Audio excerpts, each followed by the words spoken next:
Voter और युवा आपको सचमुच लगता है कि सोशल मीडिया पे आके रिफ्लेक्ट करते हैं? आपको सचमुच लगता है कि सोशल मीडिया पे इलेक्शन जीता और हारा जा सकता है, चाहे कांग्रेस हो चाहे बीजेपी हो?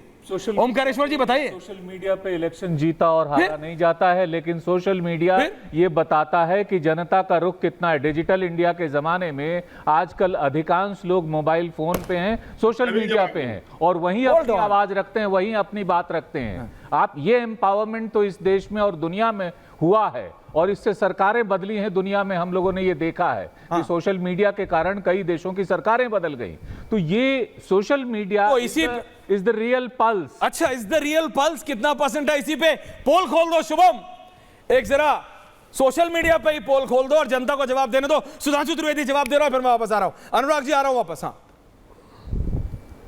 सुधांशु त्रिवेदी। मैं बिल्कुल जवाब दे रहा हूं। देखिए, अभी जो 3 राज्य विधानसभाओं के चुनाव हुए उसमें सोशल मीडिया क्या कह रहा था कि राजस्थान में मामला नजदीकी है, नेक एंड नेक है। मध्य प्रदेश में कांग्रेस का एज है और छत्तीसगढ़ कांग्रेस जीती हुई। अभी ईवीएम आने वाली है। क्या आया? और मैं गंभीर बात कहना चाहता हूं, जो ओंकारेश्वर जी ने कही वो बहुत गंभीर बात है। सोशल मीडिया से चुनाव प्रभावित होते हो न होते हो, प्रभावित करने का प्रयास किया जा सकता है। यदि विदेश में बैठे हुए कुछ लोगों ने बाकायदा यह संकल्प लिया है कि मोदी जी को हटाने के लिए वो $1 बिलियन भारत में खर्च करेंगे, तो वो कहां खर्च कर सकते हैं? वो सीधे वोटर को तो दे नहीं सकते। तो इसी ढंग के माध्यम होते हैं जहां के द्वारा वो वातावरण बनाकर उनसे प्रभावित करने का प्रयास कर सकते हैं। और ऐसा पूर्व में कई बार आया है। अगर जॉर्ज सोरोस ने कहा है कि $1 बिलियन खर्च करेंगे, और ये बात मैं हवा में नहीं कर रहा हूं, ये पहली बार एक ऐसा चुनाव हुआ है भारत में जिसमें एक बड़े देश ने, ये कोई अखबार में छपी रिपोर्ट नहीं है, रशिया की फॉरेन मिनिस्ट्री ने ओपन स्टेटमेंट दिया कि भारत के इलेक्शन को प्रभावित करने का प्रयास किया जा रहा है। अब कौन प्रभावित करना चाहेगा, क्यों प्रभावित करना चाहेगा? भारत की जो ताकत उभरती दिख रही थी, अभी ओंकारेश्वर जी कह रहे थे कहां FDI कम हुआ है मान्यवर? फॉरेन एक्सचेंज रिजर्व $648.5 बिलियन के रिकॉर्ड स्तर पर पहुंचा है। आप किस आंकड़े की बात कर रहे हैं? अभी मूडीज ने हमारी रेटिंग बढ़ाई है। 2014-15 अभी IMF ने हमको 7.2% $45 बिलियन था 2014-15 में। भारत के स्टॉक एक्सचेंज का डाटा आपको बता दिया। चलिए, वो आप कहेंगे वो बड़ी बड़ी बात है। अब सिर्फ एक बात बोलता हूं, भारत के 7.5 करोड़ परिवार ऐसे हैं जिनके पास कोई ना कोई ऑटोमोबाइल है, यानी 2 व्हीलर या 4 व्हीलर है। यह हमारा डाटा नहीं है, ये वर्ल्ड की ऑटोमोबाइल इंडस्ट्री ने डाटा दिया है। तो 7.5 करोड़ कौन है मेरे भाई? अगर भारत में हवाई यात्रा करने वालों की संख्या 2.5 गुनी से अधिक हो गई तो वो कौन है मेरे भाई जो हवाई जहाज में चलने लगे? ये मुझे आप बताइए। यदि विदेश यात्रा करने वालों की संख्या बढ़ी तो वो कौन है मेरे भाई? ये तो बताइए आप। हवा में आके आप किसी भी आंकड़े को नहीं मानेंगे, यानी ना अपने आंकड़े को ना बाहर के आंकड़े को। अब आप IMF, इस world bank, standards and poor सबसे ऊपर हो जाते हैं और हवाई बातें जो व्हाट्सएप पे करना शुरू करते हैं। मैंने कहा बिल्कुल सही बात है, मैंने सारे तथ्यात्मक आंकड़े बता दिए, आप इसका उत्तर बता दीजिए। अनुराग जी आप सबका बताइए, लेकिन एक इतना और उसमें ऐड ऑन कर दीजिएगा कि इन आखिरी फेज में 1 वर्सेस 1 रखो। Bansal please. Anurag Bhadauria and Sudhanshu Trivedi, सिर्फ मुझे इतना बता दीजिए प्रोफेसर साहब, ये जो आखिरी यानी 7वें चरण में 13 उत्तर प्रदेश की सीटें हैं, इसमें से कितनी जीत रहे हैं आप? अब ये मत बोल दीजिएगा कि काशी भी जीत रहे हैं आप। नहीं, आप काबिल हैं कुछ भी बोलने, झूठ बोलने का। कह रहे हैं 2.5 करोड़ ऑटो, अरे सुन तो लीजिए, नहीं कह रहे 7.5 करोड़ ऑटो के पास, देखिए सबके पास 4 व्हीलर या 2 व्हीलर आ गए। अरे भैया, अगर आपसे ये पूछा जाए 1950 में यहाँ पे कितने 2 व्हीलर थे या 4 व्हीलर थे, 1960 में कितने हुए, 1970 में कितने, अरे दिन पे दिन जैसे जैसे तरक्की होती है बढ़ता चला जा रहा है। और आप कह रहे हो कि आपकी वजह से बढ़ गया। कमाल की बात करो, किसी ने अगर मोटरसाइकिल खरीदी तो आप कह रहे हो कि आपने बढ़ा दिया।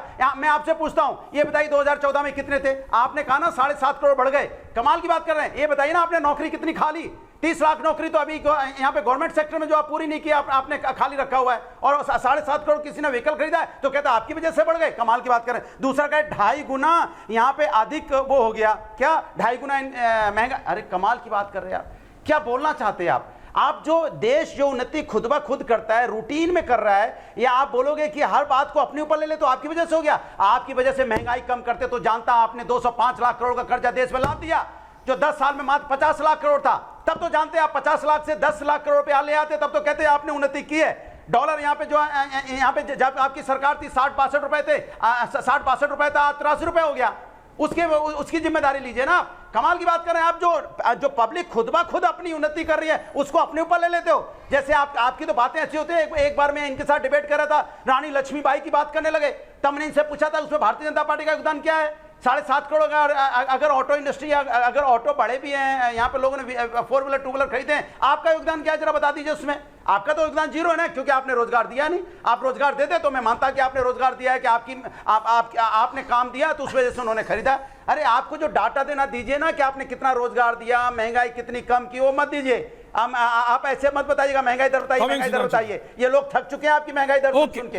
आप इस तरह की फर्जी महंगाई दर बोलते रहते हो। जवाब आ रहा है। जाओगे 60 रुपए का दाल जो मिलती थी आज 200 रुपए किलो मिलती है। उसको महंगाई दर से कोई लेना देना नहीं है। देखिए आपने लोगों के सुधांशु जी, ओके दिया है, अनुराग जी, तकलीफ दी है, Anurag ji, okay professor channel पे अनुराग जी, देखिए मत, इसीलिए आप हार रहे हो। सुधांशु जी, कुछ देखिए कौन जीत रहा है कौन हार रहा है वो तो जनता की उंगली बताएगी और 4 तारीख को रिजल्ट। लेकिन सुधांशु जी, ये तो रियलिटी है। पेट्रोल का प्राइस जब आप 14 में थे तब क्या है, 24 में है तब क्या है।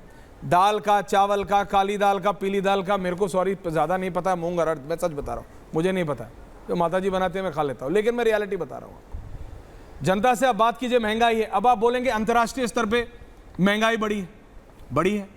आप जब आए 14 से पहले, क्योंकि विपक्ष ये करता है, रत्नाकर जी को भी ले आइए, वो आपके सारे पूर्व बड़े मंत्रियों का आंदोलन लगाता है, उनकी तस्वीरें लगाता है। स्मृति ईरानी जी की, स्वर्गीय अरुण जेटली जी की, स्वर्गीय सुषमा जी की, उनकी सुपुत्री दिल्ली से बांसुरी इलेक्शन भी लड़ रही है, तो इन सब की वो तस्वीरें लगाता है, आंदोलन की बाइट चलाता है कि देखो उस समय बड़ी महंगाई की बात करते थे, आलू प्याज के प्राइस की बात करते थे। विजय गोयल दिल्ली में, हमें याद है, आपके 11 अशोक रोड के बाहर, आपको याद होगा सुधांशु जी, वो पूरा बुलक काट ले आए थे, पूरा भैंसा, मतलब वो पूरे भैंसा बुग्गी लाके वो प्याज और आलू के ऊपर आंदोलन हुआ था।